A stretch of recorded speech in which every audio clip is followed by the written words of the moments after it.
Hello dear students. Today we are going to discuss about our second chapter, that is nutrition in sport.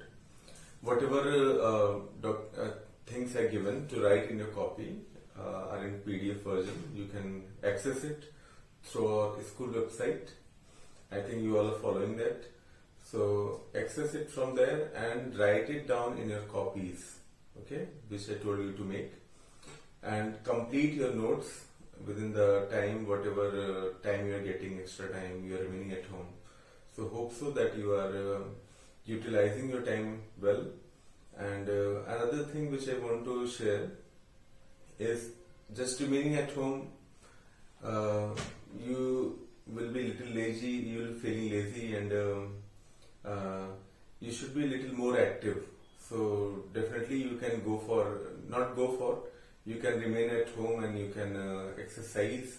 Few exercises are there which I have told you. So at home itself you can try to follow that. Keep yourself healthy and remain fit. Yoga is also a way to keep yourself fit. So being a physical student, I expect that you all are doing exercises at home and keeping yourself fit and well. Okay. So today we are going to discuss our second chapter, that is chapter number 2, sports and nutrition.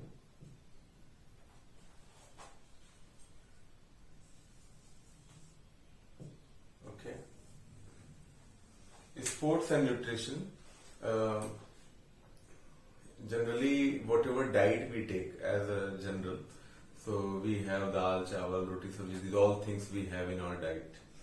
But a sport person, those who are engaged in sport, so different people, I won't say that only sport people, different people have different needs and accordingly they are supposed to take their diet. As suppose you are sitting in an office, you are working for 8 or 10 hours daily. So your work schedule is should be like that ki you are sitting there, you are not having any physical exercises or any activity. Just simply you have to some written work and some calculation structure, okay, or computer operator. So these all people are sitting mostly on the chair and doing their work. So their energy needs will be quite different from the people, those who are engaged in physical activities. As a sport person, suppose that an athlete, so they are spending most of the time on the track. So their need and the person who is sitting in the office, their need totally different. So I will tell you that most of us are taking a similar type of diet. But if you plan your diet according to your work schedule or your profession, that will clearly reflect in your working attitude. Means suppose you are sitting, you have to take less fat because you are not burning your calories, you are sitting there. And you have to include more vitamins, proteins, means micronutrients, and that roughage you have to include in your diet. And you have to drink a lot of water every day. So that should be a diet of a person who is supposed to sit and work.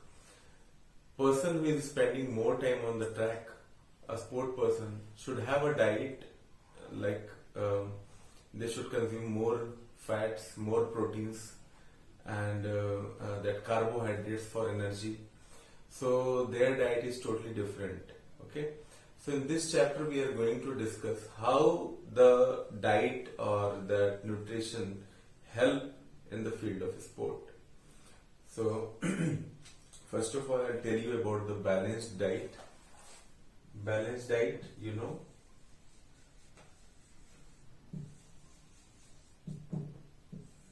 Okay.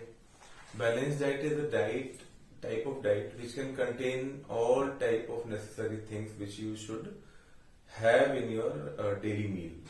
Okay. It can contain macronutrients as well as micronutrients. Macro means those we need in large proportion in our diet. Macro means large, and micro means a small proportion, means the things which can include in our diet in very small proportion, that is called as macro. So balance of this macro and micro in your diet according to your profession is called as balanced diet. Okay, so nutrients we will discuss. There are basically two type of nutrients. Okay, first one is macro. Macro, MACRO. Macro means large. Okay, which can contain large amount in your diet, and micro means small proportion they hold in your diet. Macronutrients generally there are three. Okay, first one is proteins. Second one is fats, and third one is carbohydrates.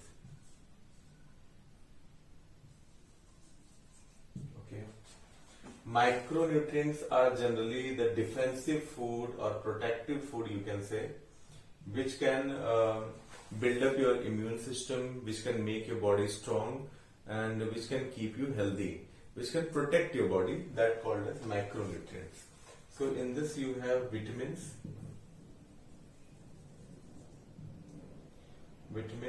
minerals, okay, and other things as water, roughage. These all things should be in this, but generally vitamins and minerals. So proteins, from where you can get all the dairy products can give you proteins. Okay, all dairy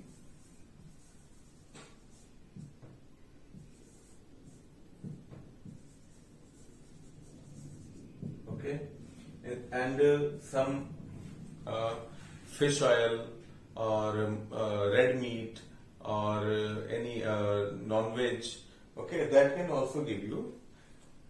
Dairy products means vegetarian ones can take, and fish, meat they can take by the non-vegetarians. Okay, fish and meat.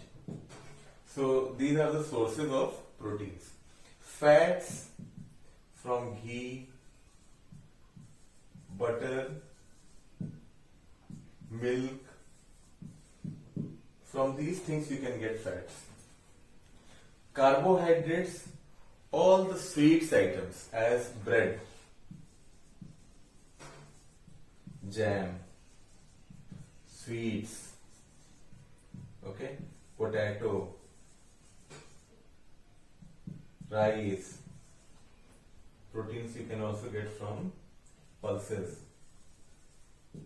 Okay, so these all are the sources of carbohydrates, proteins, and fats.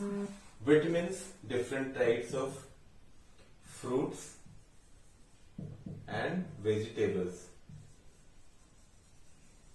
We can get vitamins, different types of vitamins are A, D, E, K. These are fat soluble vitamins that we'll discuss further in our chapter, and vitamin B complex. These are all vitamins we can get from the fruits and the vegetables. Minerals from vegetables we can get, or some other sources also, as in milk we can get calcium. Okay, as spinach we can get iron. Okay, so these all are the minerals which we get from different sources. Salt, common salt, which mineral we can get? Sodium we can get, which is very good for maintaining energy level in our body. And other things are roughage, water. These all things are included in our diet. So if we'll keep a proper proportion of these things in our diet, that diet will be called as the balanced diet. Other than that, every day you have to 4 to 5 liters of water you have to take. 10 to 15 glasses of water every day you are supposed to drink to maintain the water level of your body, because more than 65% of our body is that liquid form. Okay, so fluids are there. So for maintaining this percentage, you have to drink at least 4 to 5 liters of water. So these all generally just making you understand what are the balanced diet, what are the components of balanced diet. Hope you have understood. Further, we will discuss about the types of proteins, fats, carbohydrates, different types of vitamins, minerals, how it affect our body, how it affect the functions of various organs in our body. These all things we are going to discuss in this chapter. So try to understand, try to just go through the chapter once, and if you have any doubt, you can ask me on WhatsApp or that YouTube. Okay, thank you.